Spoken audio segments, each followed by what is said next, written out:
Tell me honestly, would you refuse one evening with the man who could change your career just because your husband felt small beside him?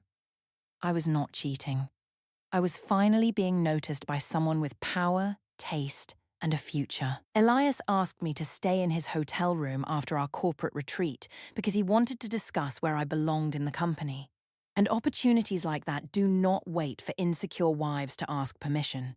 My husband had spent years in the same quiet position without earning a promotion, so I refused to let his lack of ambition become my ceiling. We drank champagne, changed into matching bathrobes for one harmless photograph, and talked until after 1 in the morning. When Nolan saw the picture, he gave me that small, closed-mouth smile he used whenever he knew he had lost. By Monday, I was certain Elias would give me the position Nolan could never earn for himself. My name is Paloma Serrano. I was 34, and I worked as a senior brand partnerships manager for Meridian House Group. So of course I understood that important opportunities did not always arrive during office hours. I was not cheating, and I was not trying to humiliate anyone. I was being realistic about what a woman like me had to do to stop being ignored. Elias asked me to stay after our corporate retreat, review the expansion plan, and prove I was ready for a larger role. Nolan only gave me that small, closed-mouth smile and straightened his left cuff, the habit he had whenever he knew he could not stop me. By Monday, I expected to be standing closer to the top than my husband had managed in 6 years. My mother cleaned hotel rooms for 19 years, and when I was a child, I waited for her near the service elevator after school. Guests crossed the bright lobby while women like my mother pushed carts through narrow halls that smelled of detergent. Few guests looked at her face. I promised myself I would never live in the background. Nolan knew that. We had been together for 9 years and married for 6. After late events, he often waited outside in his old car with dumplings from the little restaurant near our first apartment. Before my first business trip, he repaired my mother's old leather suitcase because I refused to travel with something that looked poor. Nolan showed love through useful things. That was also his problem. He believed fixing a suitcase meant he never had to say he was proud of me. At dinners, he listened while other men spoke about promotions. When someone asked what he did, he said he worked in risk and internal controls, then changed the subject. For 6 years, I assumed he held the same quiet position at the same consulting firm. No new title appeared on his business card. Being realistic, what else was I supposed to think? The Meridian retreat was my chance to move beyond senior manager.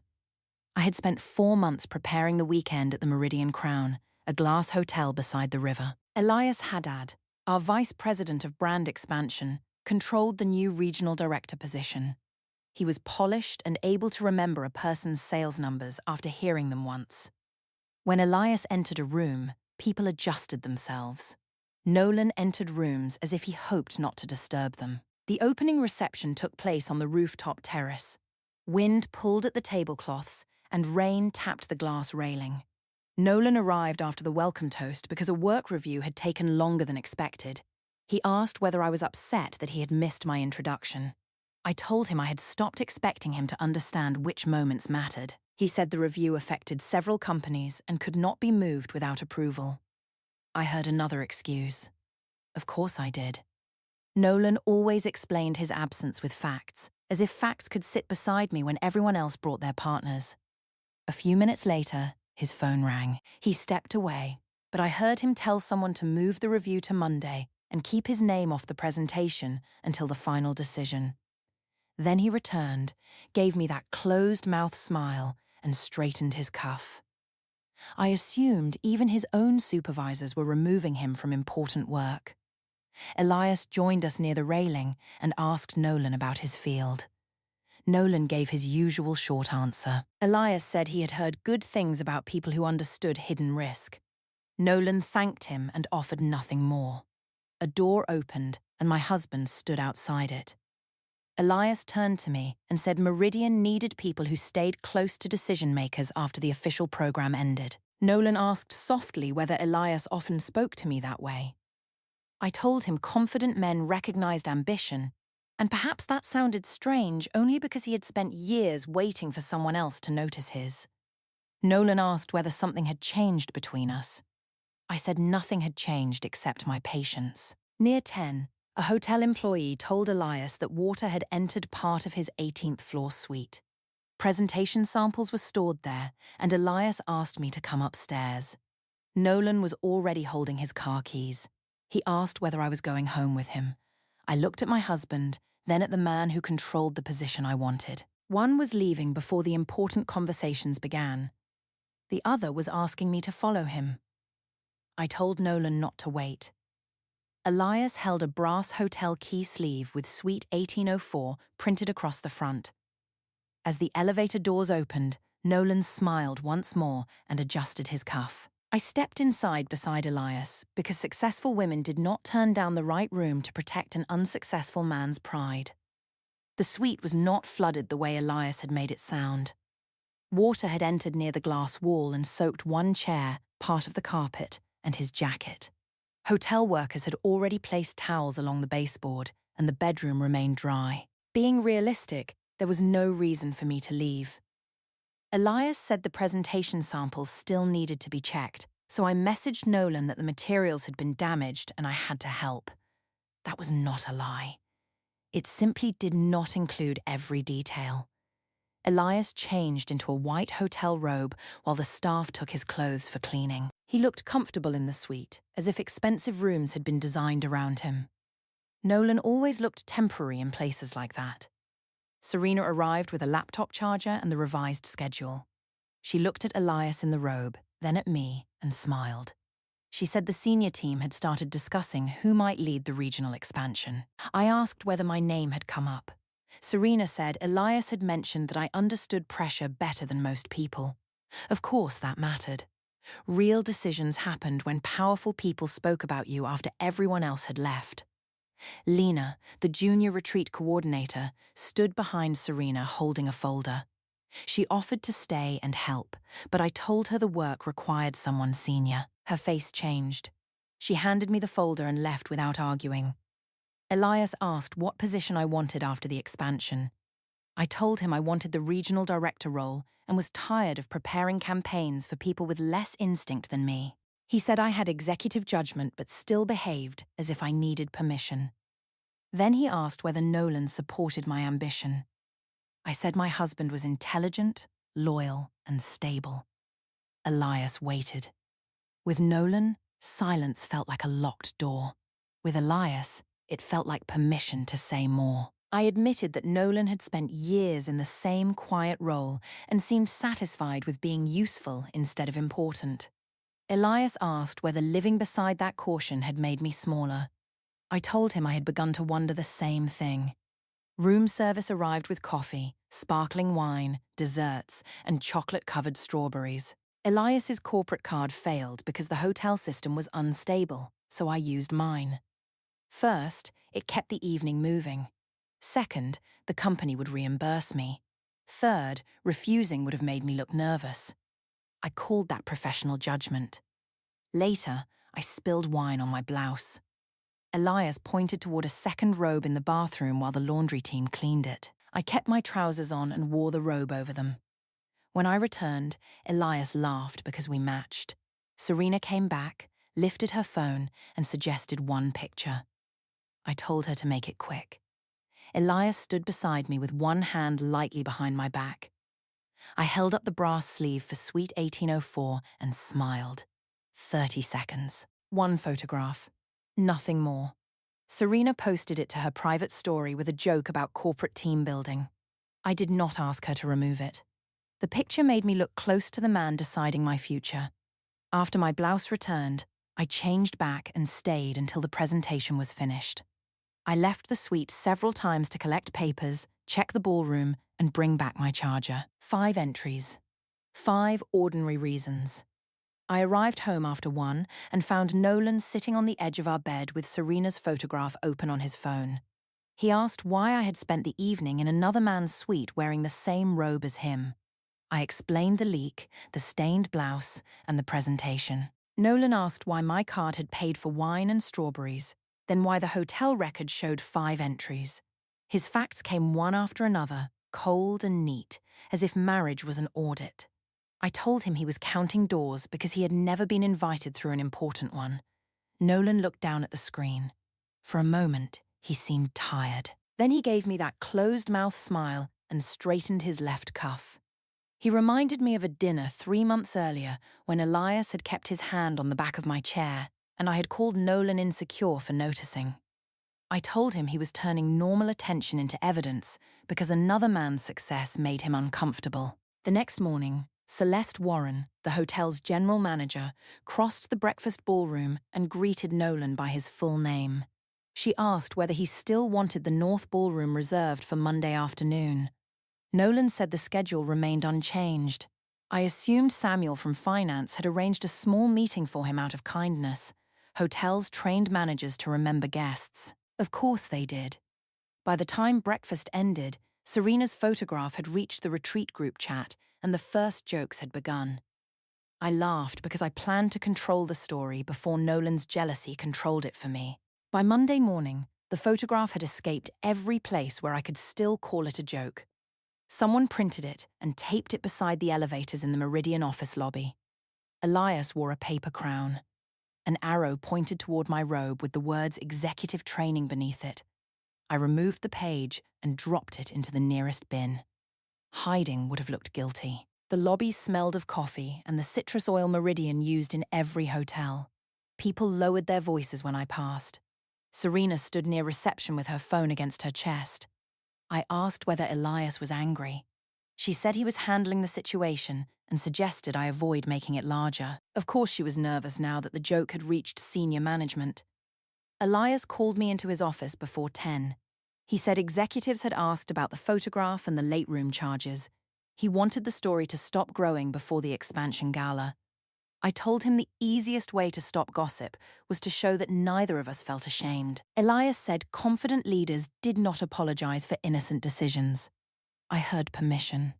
When I returned to the lobby, Nolan was walking through the glass doors with the external drive I had left at home. It held the final campaign video for the gala. Several employees recognized him. I asked why he had come without warning. Nolan said he wanted to know whether I still believed spending the night in Elias's suite had been necessary for my career. His voice stayed low. That calm made me feel as if he was trying to shame me without the courage to say it clearly. I told him anything he wanted to discuss could be said where everyone had already judged me. The receptionist looked down. 2 account managers stopped near the coffee station. Lena stood beside the elevator. Serena moved closer, though not as close as usual. Nolan asked whether I wanted an audience or the truth. I said I wanted him to stop treating ambition like betrayal. Then I gave him the comparison I had been holding since the retreat. I said Elias had done more for my confidence in one evening than Nolan had done in 6 years. Elias saw potential. Nolan saw risk. Elias opened doors. Nolan counted how many times I entered them. The lobby became still. I kept going because stopping would have made me look uncertain. I said one evening beside a successful man had shown me what it felt like to stand near someone whose future was larger than his fear. Nolan had spent years checking other people's decisions after they were already made. Elias made decisions. Serena whispered my name, but I lifted one hand toward her. Nolan looked at me for several seconds. There was no anger in his face, only a tired sadness that made him look older. I read it as defeat, because defeat was easier to understand than pain. Then he gave me the closed-mouth smile. He straightened his left cuff. He placed the external drive into my palm and closed my fingers around it. Before Nolan could leave, the executive elevator opened and Samuel Kerr stepped into the lobby. Samuel was Meridian's chief financial officer. He saw Nolan and changed direction at once. Samuel shook Nolan's hand with both of his. He asked whether Monday's committee meeting was still happening and whether the North Ballroom remained suitable. Nolan said it would continue as planned. Samuel thanked him for keeping the review moving despite the weekend distraction. I assumed Samuel was protecting an embarrassed husband. Important men sometimes offered respect to ordinary men when they saw them being humiliated. Then Samuel walked beside Nolan toward the doors. For several steps, Samuel stayed half a pace behind him. The picture bothered me. Samuel never followed anyone through his own lobby. A thought opened and closed before I could name it. I decided he was simply being polite to a visitor. By lunch, I posted my own response on Meridian's internal page.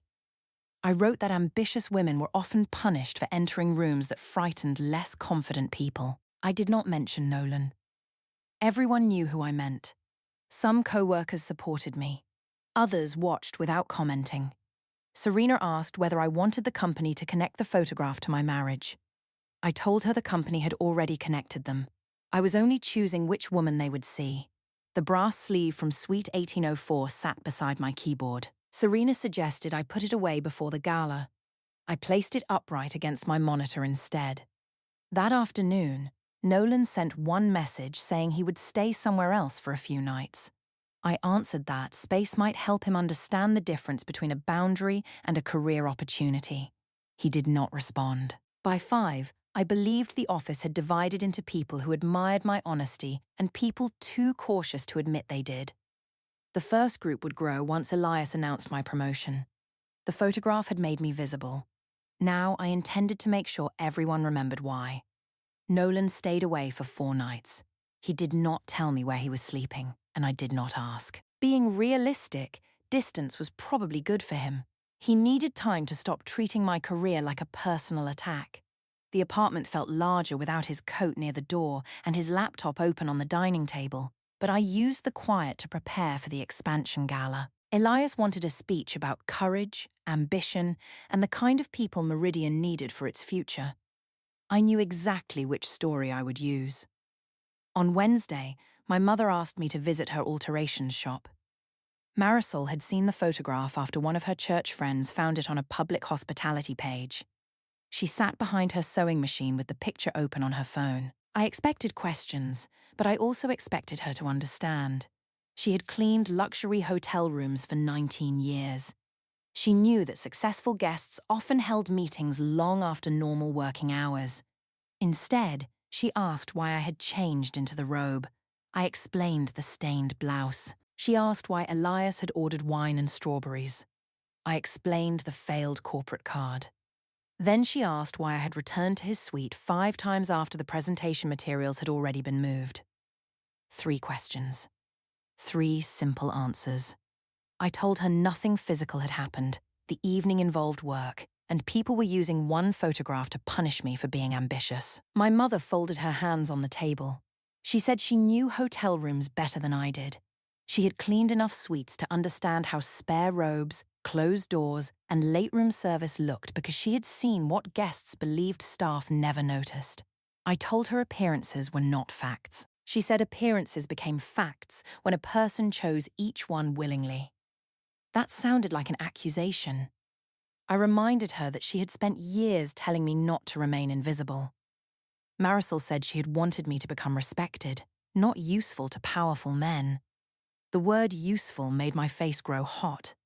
I asked whether she thought I had earned nothing on my own. She said my work had earned me a career, but my hunger to be chosen had placed me in that room.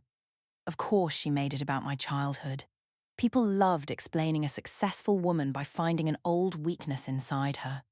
I left before she could reduce my promotion to another lesson from the service corridor. Nolan returned to the apartment that evening carrying 2 paper bags from the dumpling restaurant. The smell filled the hallway before he entered. For a moment, the old ritual stood between us. After my late events, he had always waited with the same order, even when we were too tired to speak. He placed one bag in front of me and kept the other closed beside his hand. Nolan said he had spent years loving me through useful things because useful things were easier for him than words. He mentioned the repaired suitcase, the late rides, and the work contact who had helped me get my first interview at Meridian. He did not list them like debts. That made the conversation harder. I told him useful things were not the same as making a woman feel seen. He lowered his eyes and admitted that he had failed there. He said he often believed solving a problem was enough, even when I needed him to stand beside me and say something simple. That was true. It was the first answer he had given that did not sound like an audit. For a few seconds, I almost allowed the room to become soft. Then Nolan asked whether Elias had offered the promotion before or after I entered the suite. The softness disappeared. I said the exact timing did not matter because the conversation had developed naturally. Nolan said timing mattered when access and loyalty were being exchanged. I heard him turning my career into something cheap again. I offered a compromise. I said we could attend marriage counseling after the gala if he apologized for coming to my office and embarrassing me in front of my co-workers. Nolan reminded me that I had chosen the public conversation. I told him he could still take responsibility for allowing it to become cruel. His face changed slightly. He said I wanted him to apologize for the things I had said about him. I answered that a stronger husband would have stopped me before I reached that point. Nolan stared at the untouched dumplings. The sadness in his face was quiet and simple. It was not weakness, but I called it weakness because that allowed me to remain right. He stood and went into the bedroom to collect more clothes. While he packed, a thick black envelope fell from his work bag. A silver symbol was printed across the front, followed by the words Northglass Founders Circle. The invitation inside was addressed to Nolan Vale. Samuel Kerr had written a note thanking him for agreeing to appear in person at Meridian's expansion gala. The wording felt wrong. Not attend. Appear.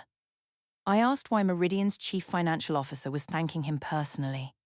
Nolan said the invitation concerned Monday's review meeting. I remembered Samuel walking half a step behind him in the lobby. I remembered Celeste reserving the North Ballroom. For one brief second, the pieces formed a shape that did not match the husband I knew.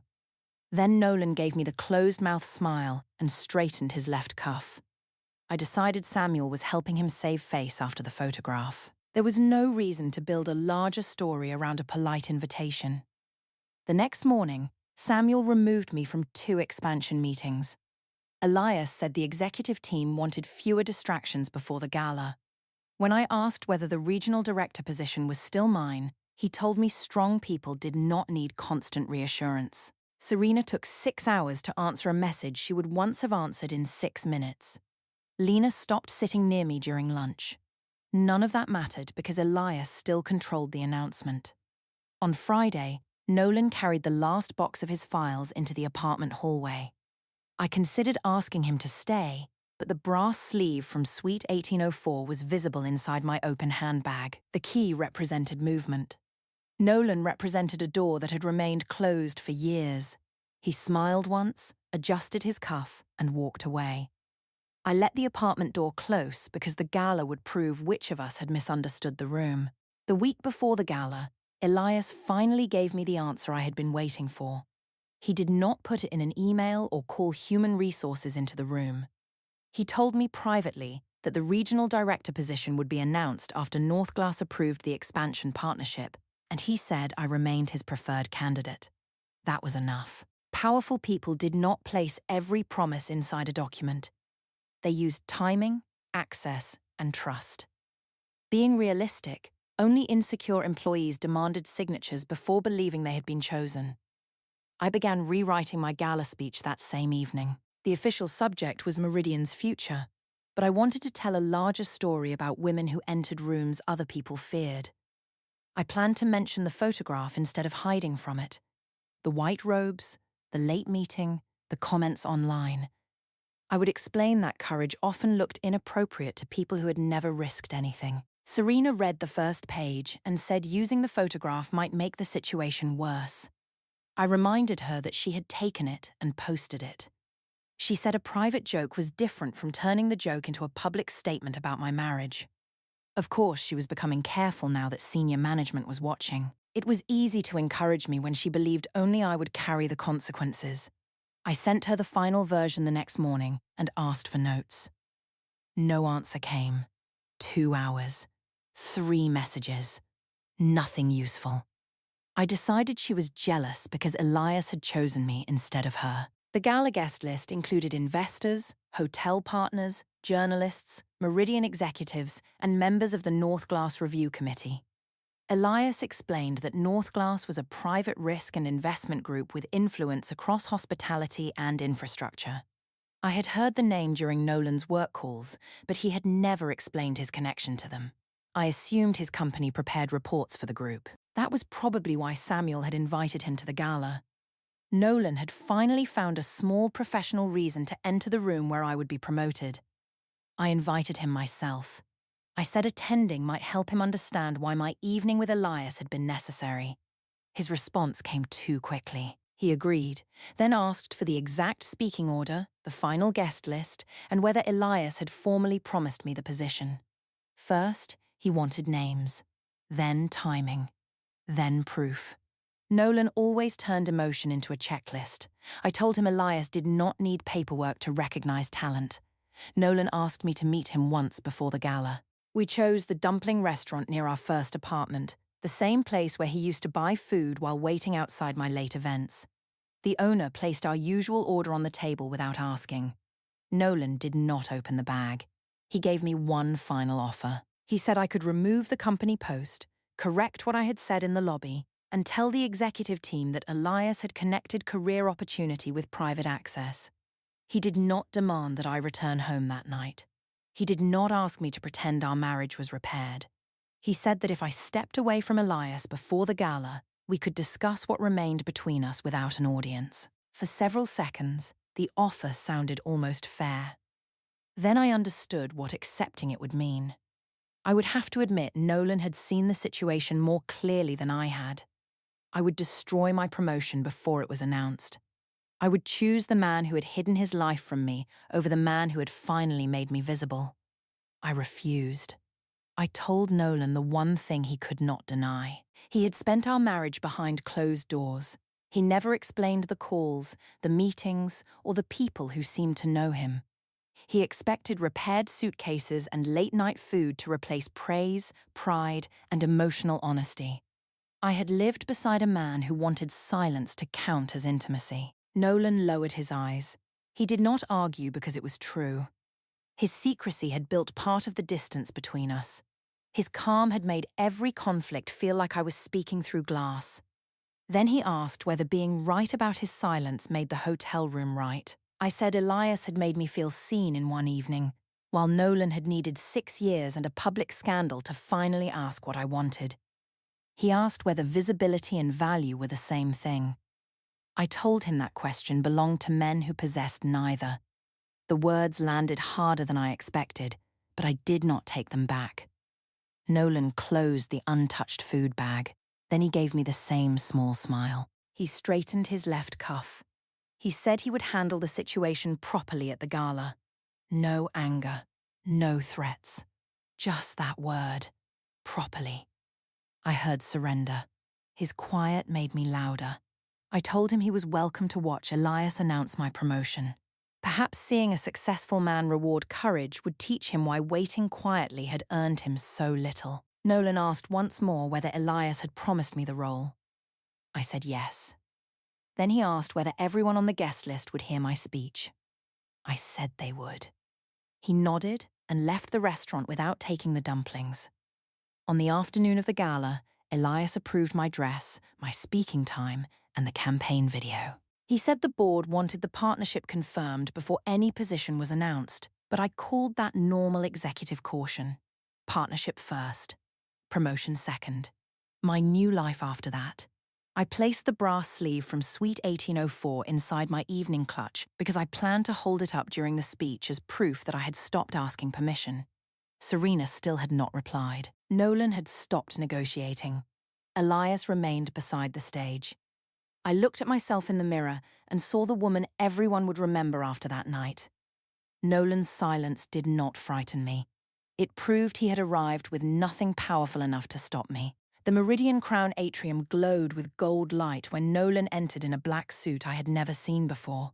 Celeste, the hotel manager, crossed the room to greet him. Then Samuel stepped away from the executive group and waited beside him. Elias stopped speaking. Nolan gave me the same closed-mouth smile and straightened his left cuff. I still thought he was preparing himself to watch me win. The chief executive welcomed the guests and explained that Meridian's expansion depended on final approval from Northglass Risk and Capital. Then she invited the company's founder and controlling partner to speak. Nolan stood. Samuel handed him the microphone. My fingers tightened around the clutch until the brass sleeve from Suite 1804 pressed into my palm.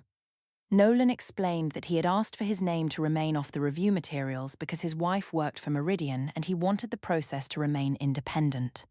The rooftop call returned first. Keep my name off the presentation. Then the North Ballroom, Celeste knowing him, Samuel walking half a step behind him, and the black invitation thanking him for appearing in person. Nothing new entered the room. The old facts simply stopped belonging to my story. Nolan had not remained trapped in one small position. He had built Northglass quietly and allowed other partners to appear publicly while he controlled its largest decisions. The man I called invisible had chosen privacy. The man I mocked for checking other people's choices now decided whether Meridian received the funding for 12 new properties. Nolan said Northglass would not approve the partnership under the current leadership structure. He referred to executive judgment, pressure disguised as mentorship, and private access connected to possible promotion. He did not need to display secret evidence. My photograph was already public.